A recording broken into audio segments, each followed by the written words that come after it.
Good morning, students. Students, yesterday we have discussed about the basics of optics, in which we have discussed about the statement of optics, कि what is the meaning of optics. And in this optics, we have to discuss about the reflection, refraction, as well as dispersion of light. And along all these topics, we have to study about the optical instruments like camera, compound microscope, telescope, human eye, etc. But as we have discussed about the diffraction, interference, polarization in statement only, जैसा कि बेटा हमने केवल statement में पढ़ा था जो कि हमारे वेव ऑप्टिक्स के पार्ट हैं, जी हमने सारे स्टडी किए थे। और इसके साथ साथ बच्चों हमने डिस्कस किया था कि what is the meaning of object, what is the meaning of point object, what is the meaning of extended object, what is the meaning of image, what types of images in optics we have to consider. हम किस तरह की images जो है आगे consider करेंगे। First one is real and the second one is virtual image. And what is the meaning of medium, from where light comes and where it go. And we have two mediums. First one is rare and the second one is denser. Denser medium, the medium in which speed of light is less as compared to rare medium. तो बच्चों ये सारा हमने कल discuss कर लिया था। Lateral inversion के कॉन्सेप्ट को हमने स्टडी कर लिया था। अब हमारा टॉपिक आता है कि what is the meaning of reflection of light. कि रिफ्लेक्शन ऑफ लाइट जो होता है बच्चों, इसका बेसिकली मीनिंग जो है वो क्या होगा। तो आंसर है reflection of light. Reflection of light, तो इसको डिफाइन करते हैं बेटा हम कैसे, the phenomena of change in the path of light without change in medium. तो आंसर है the phenomena of change in the path of light, change in the path of light, in the path of light without change in medium, without change in medium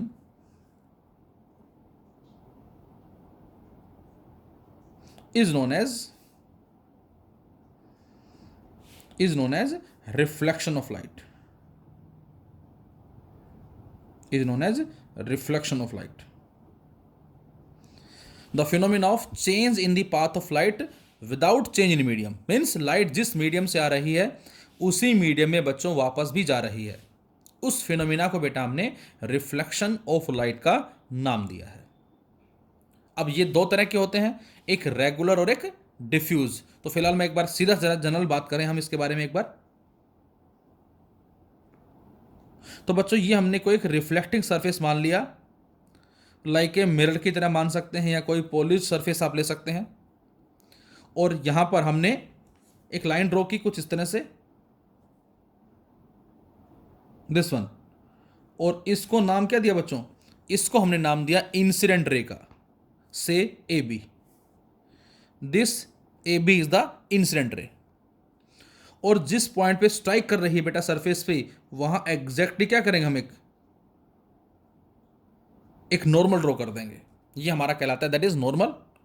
और यदि ये incident ray है बच्चों, तो कुछ इस तरफ जो है वो क्या मिलेगी हमें, कुछ इस तरफ जो बच्चों वो हमें मिलेगी बी सी, जिसको बोलेंगे हम reflected ray. This A B is the incident ray and this B C is the reflected ray and this B N is the normal at the point of incidence. अब बच्चों incident ray इस normal के साथ जो angle बनाएगी, ये वाला, इसको बोलेंगे बच्चों हम i. This I is known as angle of incidence. और रिफ्लेक्टेड रे इस एन के साथ, इस नॉर्मल के साथ जो एंगल बनाएगी बच्चों, उसको बोलेंगे हम आर, एंगल ऑफ रिफ्लेक्शन। तो यहां से ये आई है और ये आर हो गया। तो इस डायग्राम में जो बेटा ए बी है, सबसे पहले इस ए बी को बच्चों हम नाम क्या देंगे, इस ए बी को नाम देंगे हम इंसिडेंट रे, इंसिडेंट रे। जो BC है बेटा, इस BC को नाम क्या देंगे? BC को नाम देंगे हम रिफ्लेक्टेड रे। और जो BN है बेटा, इसको बोलेंगे हम normal at the point of incidence. यदि बच्चों ये सरफेस नहीं होता, से M1 M2 हम मान लेते हैं इसको हम, यदि ये M1 M2 नहीं होता तो लाइट AB जो है वो कैसे जाती?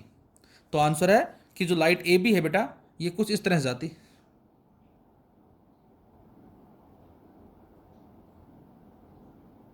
इस तरह से। तो ये होता इस AB का एक्चुअल पाथ, ये कहलाता बच्चों इसका एक्चुअल पाथ कहलाता। लेकिन जो लाइट आ रही है, इस M1 M2 के आने से क्या हो गई? ये लाइट इधर आती आती ये ऐसे घूम गई, इस तरफ घूम गई है। इसका मतलब बच्चों, ये जो एंगल होगा यहां से यहां तक कंप्लीट, इसको बोलेंगे बेटा हम, दैट इज क्या? Delta. And this delta is the angle of deviation. This I is the angle of incidence. This R is the angle of reflection. तो यहां से आप बता सकते हैं, क्या बता सकते हैं? कि जो आई होगा बच्चों, दिस आई, इसको बोलेंगे हम angle of incidence. This is angle of incidence. ये क्या होता है? तो आंसर है the angle made by the incident ray with the normal. The angle made by incident ray with normal is known as angle of incidence. जो बच्चों angle are है, इसको बोलेंगे हम एंगल ऑफ रिफ्लेक्शन। इसको नाम देंगे बच्चों हम क्या? That is angle of reflection. ये क्या होगा? द एंगल मेड बाय, इसको लिखेंगे हम द एंगल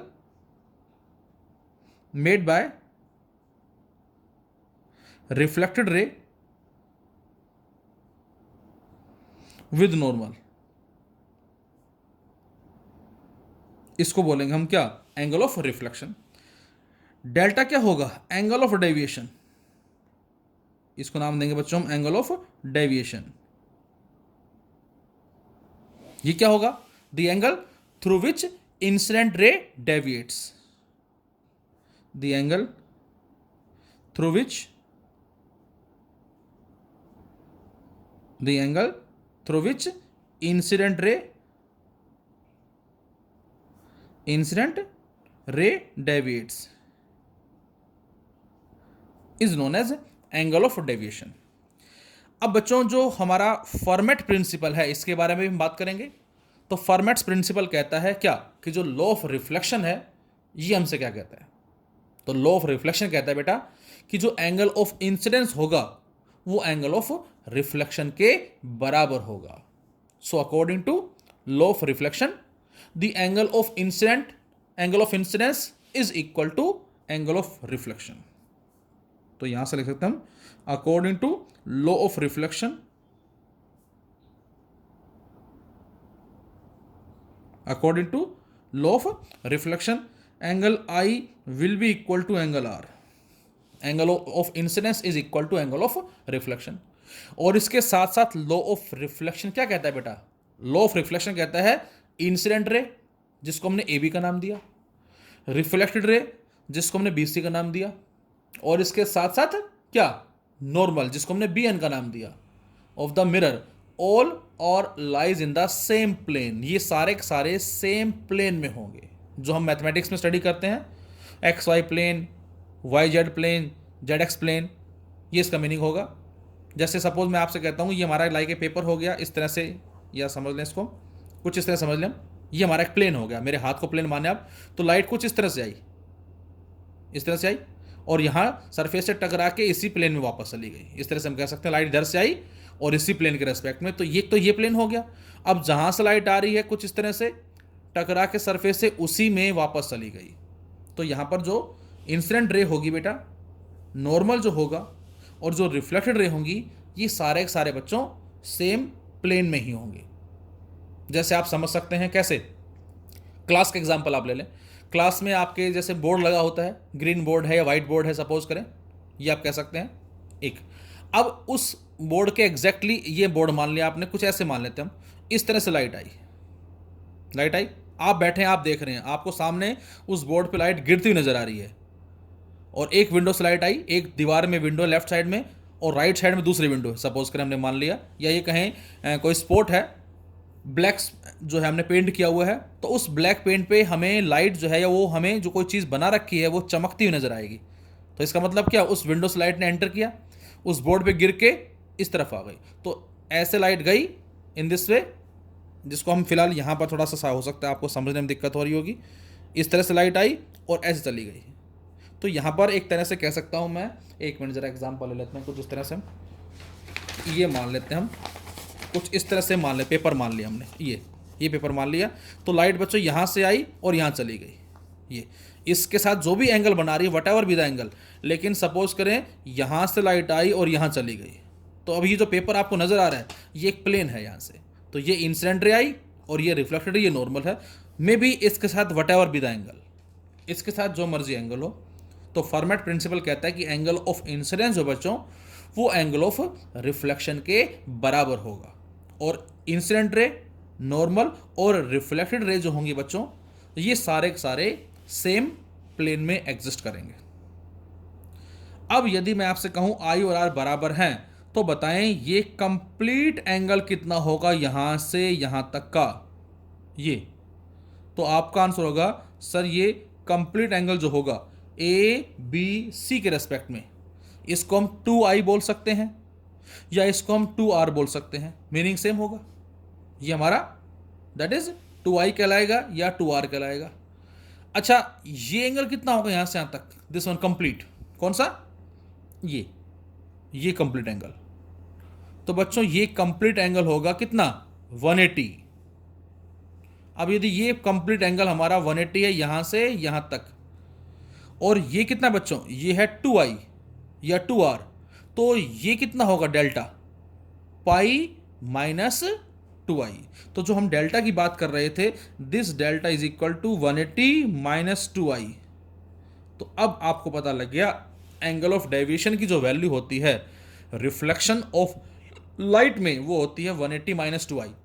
तो बच्चों यदि आपको एंगल ऑफ इंसिडेंस दे रखा हो 30 डिग्री, तो अब आप बता सकते हैं कि लाइट कितने एंगल से डेविएट होगी, 30 इंटू 2 60, 180 माइनस 60 120, तो डेल्टा की वैल्यू 120 डिग्री कहलाएगी। अच्छा नॉर्मल हमेशा सरफेस से 90 डिग्री एंगल बनाता है, ये आपको ध्यान रखना हमेशा।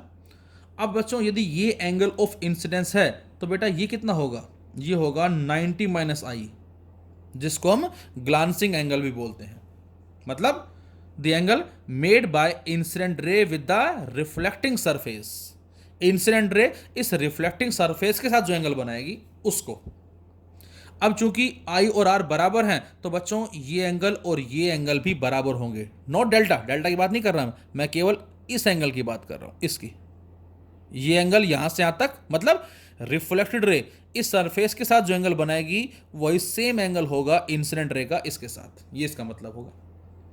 तो हमारा लॉ ऑफ रिफ्लेक्शन कहता है कि आई जितना इंक्रीज होगा उतना ही आर इंक्रीज होगा, जितना आई डिक्रीज होगा उतना आर भी डिक्रीज होगा। मैं आपसे कहता हूं कि हमारे पास सरफेस है, सपोज ये, इस पे लाइट कुछ ऐसे आई और ये है नॉर्मल बेटा, तो ये क्या कहलाएगी, ये कहलाएगी रिफ्लेक्टेड रे। यदि इसकी जगह लाइट ऐसे आती कुछ इस तरह से, तो इस सेकंड केस में आई क्या हो गया, कम हो गया, आई कम होने से बच्चों आर भी क्या हो जाएगा, और कम हो जाएगा।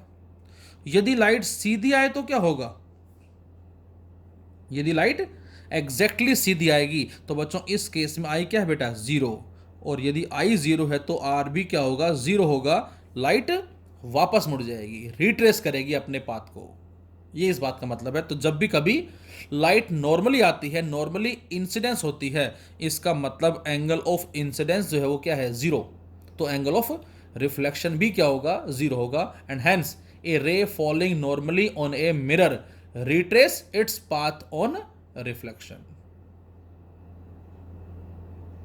अब जो हम प्लेन मिरर की बात कर रहे थे, मैंने कल बताया था आपको कि प्लेन मिरर जो है वो हमें कैसी इमेज देता है। जैसे हमने सपोज ये प्लेन मिरर ले लिया कुछ इस तरह से, और ये बेटा ऑब्जेक्ट लिया हमने, इसको नाम दिया मैंने से ए बी का। कैसा ऑब्जेक्ट है? Extended object. बेटा मैंने कल बताया था आपको कि किसी भी ऑब्जेक्ट की इमेज को फॉर्म्ड करने के लिए बच्चों कम से कम 2 लाइटें चाहिए। जबकि ऐसा नहीं कि यहां से केवल 2 लाइटें ही इमिट हो रही हैं, यहां से infinite number of rays emit हो रही हैं बच्चों, लेकिन उसकी इमेज को फॉर्म्ड करने के लिए हमें 2 रे चाहिए। तो उसके लिए हमने मानी फर्स्ट ये, दिस इज द इंसिडेंट रे। अब यदि ये इंसिडेंट रे है तो ये क्या होगा बच्चों? नॉर्मल होगा। और ये क्या होगी? ये हो जाएगी reflected ray. First incident, first reflected. अब सेकंड की बात करें हम, कहीं ले लो चाहे आप, सेकंड यहां मान लेते हैं, सपोज करें हम, मैं यहां मान लेता हूं कुछ इस तरह से, इसको मैंने डबल एरो से शो किया, ये हमारी कहलाएगी सेकंड इंसिडेंट रे। तो बच्चों ये क्या हो जाएगा? नॉर्मल। तो कुछ इस तरफ क्या आ जाएगी? ये कहलाएगी सेकंड रिफ्लेक्टेड रे।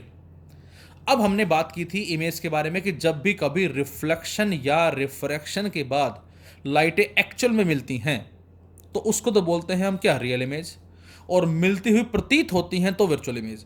अब जरा देखें बेटा, ये तो है हमारी फर्स्ट रिफ्लेक्टेड रे और बच्चों ये हमारी है सेकंड रिफ्लेक्टेड रे। क्या दोनों आगे जाके मिलेंगी? तो आंसर है नो। क्यों? क्योंकि इनके बीच का स्पेस लगातार बढ़ता जा रहा है, इंक्रीज होता जा रहा है। स्पेसिंग आप देख सकते हैं, देखो ये स्पेसिंग आपको नजर आ रही है साफ साफ, जो लगातार क्या हो रही है बच्चों? जो लगातार इंक्रीज होती जा रही है। दोनों के आगे मिलने की कोई पॉसिबिलिटी नहीं है। दोनों क्या करें? पीछे बढ़ाएं, कुछ इस तरह से स्केल ले लें और स्केल की हेल्प से जैसे दोनों पीछे बढ़ाओगे आप तो दोनों दोनों इस पॉइंट पे आके क्या होंगे बेटा? इस पॉइंट पे आके अपीयर टू मीट हैं। और जब अपीयर टू मीट होता है तो बच्चों इमेज कैसी होती है? Virtual image. तो इसका मतलब जो प्लेन मिरर है बेटा वो हमें कैसी इमेज देता है? Virtual image. ये ए बी है, इसको आप ए डैश बी डैश बोल सकते हैं। और साइज जो है वो सेम होगा, ये भी हम आगे प्रूव करेंगे, जितना ऑब्जेक्ट का साइज है। साइज ऑफ इमेज भी same as the size of object. Image virtual होगी, नेचर वर्चुअल होगा, ये इसका मतलब होगा। और इसी वजह से हम जब लेफ्ट हैंड उठाते हैं तो हमें राइट नजर आता है, जो हमने कल बात भी की थी, लेटरल इन्वर्जन का जो कॉन्सेप्ट था उसके बिहाफ पे हमने बात की थी। तो ये हमारा कहलाता है रिफ्लेक्शन ऑफ लाइट। क्या क्या था बेटा इसमें? फिर से फास्ट फास्ट लिखें हम। Angle of incidence, angle of reflection, glancing angle, angle of deviation. हमारा कौन सा है डेविएशन? दिस वन, ये डेल्टा है, यहाँ लिख देता हूँ मैं, दिस वन। ये सारा एंगल क्या कहलाएगा? That is delta. ये एंगल और ये एंगल दोनों आपस में क्या होंगे? इक्वल होंगे। डेविएशन की वैल्यू कितनी होगी? पाई माइनस 2i होगी। अब बच्चों इस रिफ्लेक्शन को हम 2 कैटेगरीज में डिवाइड करते हैं बेटा। This reflection of light can be divided into 2 parts.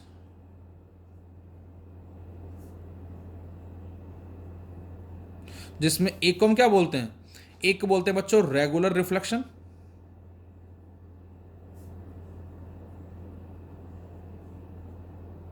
और दूसरे को डिफ्यूज। डिफ्यूज या इरेगुलर भी कह सकते हैं, डिफ्यूज रिफ्लेक्शन। जो रेगुलर रिफ्लेक्शन होता है बेटा ये हमें मिलता है कहां? Smooth surface. स्मूथ सरफेस हैं, पॉलिश्ड सरफेस हैं, इसके अलावा मिरर हमारे पास हो गया, प्लेन मिरर है, कॉनकेव मिरर है, कॉन्वेक्स मिरर है, वहां मिलते हैं। और ये हमें कहां मिलता है? That is rough surface. ये हो गया। इस रेगुलर रिफ्लेक्शन में क्या होता है बच्चों? सपोज करें ये हमारा मिरर है और ये हमने माना कि सपोज इस तरह से कुछ लाइटें आ रही हैं इन दिस वे। कैसी हैं? Incident ray. कैसे आ रही हैं? पैरेलल आ रही हैं। तो यहां से ये गुजर जाएगी, यहां से ये गुजर जाएगी और यहां से ये गुजर जाएगी। पैरेलल आई और पैरेलल ही चली गई, इसको बोलते हैं रेगुलर। जबकि इसमें क्या होगा बच्चों? इसमें आ तो सपोज कुछ ऐसे रही हैं इन दिस वे, आई तो पैरेलल है, लेकिन ये टकरा के सपोज इधर चली गई, ये टकरा के इधर चली गई, ये टकरा के इधर चली गई, कुछ कुछ इस तरह से हम कह सकते हैं इन दिस वे। टेढ़ी मेढ़ी हम कह सकते हैं यहाँ से, ये मे भी थोड़ा ऐसे दिखा सकते हो आप। तो ये हमारा आ रही है पैरेलल, लेकिन जा जो है वो पैरेलल नहीं रही है। इसको बोलते हैं बच्चों हम क्या, डिफ्यूज या इरेगुलर रिफ्लेक्शन, जो अक्सर हमें मिलता है रफ सरफेसेस के रेस्पेक्ट में। तो जो हम बाहर रोड पे निकलते हैं, चीज़ों को देखते हैं, वो सरफेसेस क्या हैं सारे, वो हमारे ऑलमोस्ट सरफेसेस रफ सरफेसेस हैं। तो वहाँ जो रिफ्लेक्शन मिलता है वो डिफ्यूज या इरेगुलर रिफ्लेक्शन को शो करता है। तो रिफ्लेक्शन क्या है ये हमने बात कर ली है। अब बात आती है हमारे पास, यदि हम बात करते हैं मिरर की, हमारे पास जो मिरर है बेटा, उस मिरर में नंबर ऑफ इमेजेस, ये हमारा डायरेक्ट कंप्लीट प्रूफ है, वो हम बता देंगे आपको। फिलहाल मैं उसका रिजल्ट बता रहा हूँ आपको। कल आई थिंक कात्यायनी ने क्वेश्चन पूछा था मुझसे कि सर यदि दो प्लेन मिरर हमारे पास परपेंडिकुलर रखे हुए हैं तो उसमें इमेज फॉर्मेशन जो किस तरह से होती है, तो मैं उसके रेस्पेक्ट में बता रहा हूँ कि हमारे पास जो मिरर है बेटा, उनके कॉरस्पॉन्डिंग जो नंबर ऑफ इमेजेस हैं, number of images when number of images when an object is placed, when an object is placed, number of images when object is placed between two plane mirror, between two plane mirror, an object is placed between two plane mirror with angle when number of images when an object is placed between two plane mirror। Suppose ये हमारे पास इस तरह से दो plane mirror है बेटा, ये, और ये कहीं हमने मान लिया कि कोई एक पॉइंट ऑब्जेक्ट हो गया, and this is suppose angle theta. ये दो मिरर के बीच का एंगल है, और ये लोकेशन किसकी है बेटा, ऑब्जेक्ट की लोकेशन है। तो हमें इमेजेस जो है वो कितनी मिलती हैं, वट एवर भी द थीटा, थीटा कुछ भी हो सकता है। So when a point object is held in between two plane mirror, say M1 M2, आप इन मिरर को नाम दे सकते हैं। एक को आप मान लें सपोज करो M1 और दूसरे को आप मान लें सपोज करो M2। तो उस केस में हमें एक से ज़्यादा इमेजेस मिलती हैं। किसके बिहाफ पे मिलती हैं बच्चों, ये मिलती हैं on account of multiple reflection. ये हमारा एक मल्टीपल रिफ्लेक्शन कॉन्सेप्ट है, ये हमारा आगे आएगा। वैसे NTS एग्जाम में इस तरह के क्वेश्चंस भी होते हैं, on account of multiple reflection of light from the mirror. तो उसके बिहाफ पे जो हमारा एक फॉर्मूला हमें मैथमेटिकली मिलता है बेटा, n is the number of images, it will be equal to 360 upon में थीटा -1। कब, if 360 upon theta is even integer. ये कब यूज करेंगे हम, जब 360 अपॉन थीटा क्या होगा बेटा, इज क्या, इवन इंटीजर। क्या मतलब, अभी जरा बात करते हैं इसके बारे में। तो ये हम यूज करेंगे n equal to 360 minus 360 upon theta -1। कब होगा, if 360 upon theta is even, first. And second, n equal to 360 upon में थीटा। ये हम कब यूज करेंगे बच्चों, ये हम तब यूज करेंगे जब 360 अपॉन में थीटा जो बच्चों ये क्या होगा, व्हेन 360 अपॉन में theta is an odd integer, is an odd integer. जब कभी 360 अपॉन थीटा की वैल्यू क्या होगी बेटा, ओड होगी, तो हम यूज करेंगे ये वाला। और जब कभी 360 अपॉन थीटा की वैल्यू इवन होगी, तो ये मतलब कहने का मतलब ये कि नंबर ऑफ इमेजेस हमें ओड मिलती हैं। उस केस में हम ऐसा बोलेंगे, जैसे मैं आपसे कहता हूं सपोज थीटा को हमने 60 डिग्री ले लिया। अब यदि दो प्लेन मिरर के बीच का एंगल 60 डिग्री है तो पुट करें, और 360 अपॉन 60 सोल्व करते हैं। यदि मैं थीटा को क्या लेता हूं बेटा, सपोज 60 डिग्री, तो पहले ये बताएं कि 360 अपॉन 60 कितना मिलेगा, 6। अब 6 जो है वो इवन है या ओड है, तो आंसर है 6 हमारे पास जो है वो इवन है। और यदि 6 इवन है तो उसमें से एक को माइनस कर दोगे आप। तो जैसे ही माइनस करेंगे तो उस केस में नंबर ऑफ इमेजेस जो मिलेंगी हमें 6 - 1 दैट इज इक्वल टू 5। तो उस केस में नंबर ऑफ इमेजेस जो बेटा हमें वो 5 मिलेंगी। लेकिन मैं आपसे कहता हूं थीटा की वैल्यू कितनी है बच्चों, से 40 डिग्री। अब तो इस केस में नंबर ऑफ इमेजेस मिलेंगी 360/40 दैट इज 9, जो कि ओड है। 9 इमेजेस मिलेंगी हमें, ये इसका मतलब होगा। अब जैसे कात्यायन ने क्वेश्चन पूछा कि थीटा की वैल्यू सर 90 डिग्री है, तो अब 90 पुट करें। जैसे 90 पुट करें कितना आ जाएगा, 4 आ जाएगा। अब 4 क्या है बच्चों, 4 हमारे पास बेटा है क्या, बोले 4 जो है वो आपका इवन होगा, उसमें से एक माइनस कर दें तो 90 है, तो उस केस में n की वैल्यू आ जाएगी 4 - 1 दैट इज इक्वल टू 3। तो उस केस में बच्चों नंबर ऑफ इमेजेस हमें 3 मिलेंगी। अब 3 कैसे मिलेंगी, जैसे मैं डायग्राम बनाऊं, इसका एक रफ डायग्राम सपोज करें, ये हमारे दो मिरर हो गए कुछ इस तरह से हमने मान लिया, और दोनों के बीच का एंगल कितना है, 90 डिग्री है, और ये हमने मान लिया सपोज करें ऑब्जेक्ट है, दिस इज ऑब्जेक्ट। अब आप सोचें इसकी पहली इमेज कहाँ बनेगी, इसको भूल जाए जरा, जितने डिस्टेंस पे ऑब्जेक्ट इधर है उतने डिस्टेंस पे इसकी एक इमेज मिलेगी यहाँ हमें, इसको आप बोल सकते हैं से I1। कैसे बनेगी, सेम अभी जो कॉन्सेप्ट बताया मैंने इससे, मतलब यहाँ से एक लाइट गई इधर, इसको आप ऐसे समझ सकते हैं, एक लाइट गई इधर और ये चली जाएगी इधर इस तरफ, एक लाइट आई ऐसे नॉर्मली, ये रिट्रेस कर जाएगी वापस। अब इस लाइट को पीछे बढ़ाओ और इसको पीछे बढ़ाओ, दोनों इस पॉइंट पे आके क्या होंगी, अपीयर टू मीट, और जब अपीयर टू मीट है तो हमें मिलेगी इमेज दैट इज कैसी होगी, वर्चुअल इमेज। अच्छा दूसरी इमेज कहाँ बनेगी इसकी, लाइट यहां से गई ऐसे, ये नॉर्मली जा रही है, रिट्रेस कर जाएगी, इसको पीछे बढ़ा दो अब आप, और एक लाइट गई यहां से इधर, ये कहाँ चली जाएगी, ये इधर चली जाएगी, इसको पीछे बढ़ा दो इधर, दूसरी इमेज यहां मिलेगी बेटा हमें, दैट इज I2। अब तीसरी इमेज कहां मिलेगी, ये बात इंपॉर्टेंट है, लाइट आई यहां कुछ इस तरफ, ये क्या कहलाएगी, इंसिडेंट रे। अब बेटा ये रे है, इसको हम बोल देते हैं सपोज M1, इसको हम बोल देते हैं M2, ये आ गई इंसिडेंट रे। तो बच्चों ये क्या हो गया, ये आ गया नॉर्मल, ये क्या होगा एंगल ऑफ इंसिडेंस, इधर क्या हो जाएगा एंगल ऑफ रिफ्लेक्शन, ये लाइट इधर चली जाएगी कुछ इस तरफ।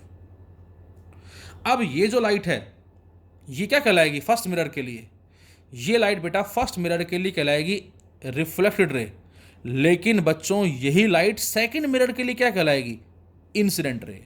तो जब भी कभी रिफ्लेक्टेड रे सरफेस से टकरा के फिर रिफ्लेक्ट हो रही है, इसको बोलते हैं बच्चों हम सेकेंडरी रिफ्लेक्शन।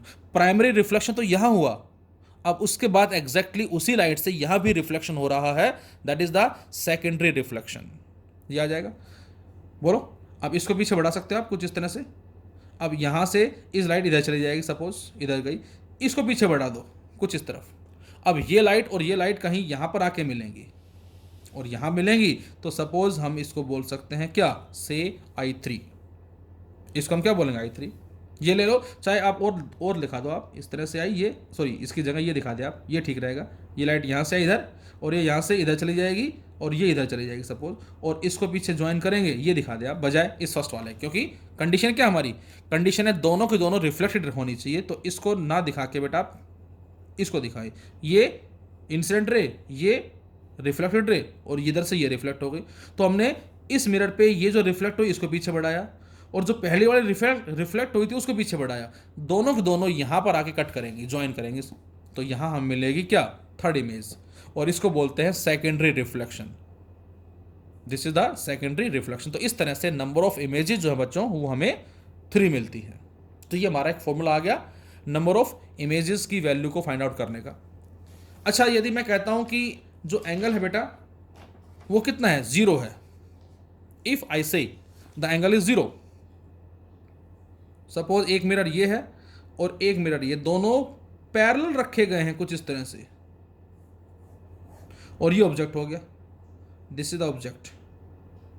अब यदि बच्चों एंगल 0 हो जाए, मतलब दोनों प्लेन मिरर जो है एक दूसरे के पैरेलल हो, अब 0 हो गया, तो अब आप बताएं 360/0 कितना होगा, इनफाइनाइट। तो इसका मतलब हमें इस ऑब्जेक्ट की इनफाइनाइट इमेजेस मिलेंगी। कैसे मिलेंगी, देखें जरा, फर्स्ट लाइट चली ऐसे, अब ये लाइट नॉर्मली जा रही है, रिट्रेस कर जाएगी, रिट्रेस कर गई। सेकेंड हमने मानी लाइट गई इस तरफ इधर, अब ये लाइट यहां गई, यहां से लाइट किधर जाएगी, इस तरफ चली जाएगी। अब बेटा ये क्या है, ये सेकंड रिफ्लेक्टेड रे है, और बच्चों ये क्या है, फर्स्ट रिफ्लेक्टेड रे। दोनों पीछे बढ़ा दो, जब दोनों पीछे बढ़ाएंगे बच्चों तो ये यहां कहीं आके क्या होगी, मिलेगी। और इसके ऊपर बेस्ड NTSC में आपको जरूर क्वेश्चन मिलेंगे, ध्यान रहे, इसको ध्यान से समझे। तो ये हमें क्या मिली, फर्स्ट इमेज मिली, दैट इज I1। अच्छा, इसी से एक लाइट गई ऐसे, अब ये लाइट ऐसे गई इंसिडेंट रे, तो ये क्या होगी, ये रिफ्लेक्टेड रे कहलाएगी। बोलो ठीक है। अच्छा, अब ये लाइट चली यहां कुछ इस तरफ, ये लाइट है क्या, ये बेटा सेकंड की तो रिफ्लेक्टेड रे है, लेकिन फर्स्ट की इंसिडेंट रे कहलाएगी। ये यहां से इधर जाएगी, इसको पीछे बढ़ा दो, ये यहां से आई और ये यहां से आई, तो बच्चों ये क्या मिली हमें, I2। This is the I2 second image, this is the I2। लेकिन इस I2 के लिए I1 क्या कहलाएगा, इस I2 के लिए I1 क्या कहलाएगा, ऑब्जेक्ट कहलाएगा। मतलब इमेज जो बन रही है वही ऑब्जेक्ट बन गई, ये इस बात का मतलब है। अब लाइट चली यहां से इधर, इधर चली, यहां से लाइट टकरा के कहां को चली जाएगी, ये इधर चली जाएगी इस तरफ। अब इस लाइट को पीछे बढ़ाओ और वो इस वाले से पीछे यहां मिलेगी, ये क्या मिलेगी बच्चों आपको, I3, ये I3 मिलेगी।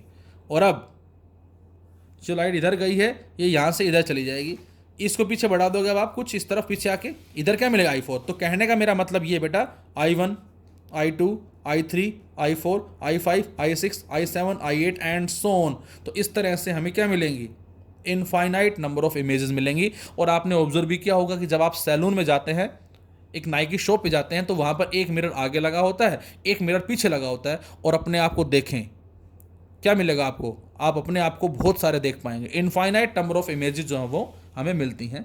तो यहाँ पर पहले की इमेज जो है वो दूसरे के लिए ऑब्जेक्ट है, दूसरे की इमेज अगले के लिए ऑब्जेक्ट, अगली इमेज अगले के लिए ऑब्जेक्ट। तो इस तरह से हमें इमेजेस जो मिलती हैं बेटा वो इनफाइनाइट नंबर ऑफ इमेजेस जो है वो मिलती हैं। और अब हमारे पास जो टॉपिक स्टार्ट होगा that is the spherical mirror. अब हमारे टॉपिक आगे फटाफट होते चले जाएंगे। छोटे छोटे डेफिनेशंस वगैरह है, तो मैं आपको उसकी PDF फाइल सेंड कर दूंगा, वो आप पढ़ के समझ सकते हैं, कोई ज़्यादा इंपॉर्टेंट नहीं है। हाँ, फटाफट से मैं अपने नेक्स्ट वीडियो में वो एक्सप्लेन कर दूंगा। स्टेटमेंट जो है या नोट्स जो आपको प्रिपेयर करने हैं, मैं उसकी आपको PDF फाइल जो बच्चों वो सेंड कर दूंगा। Thank you.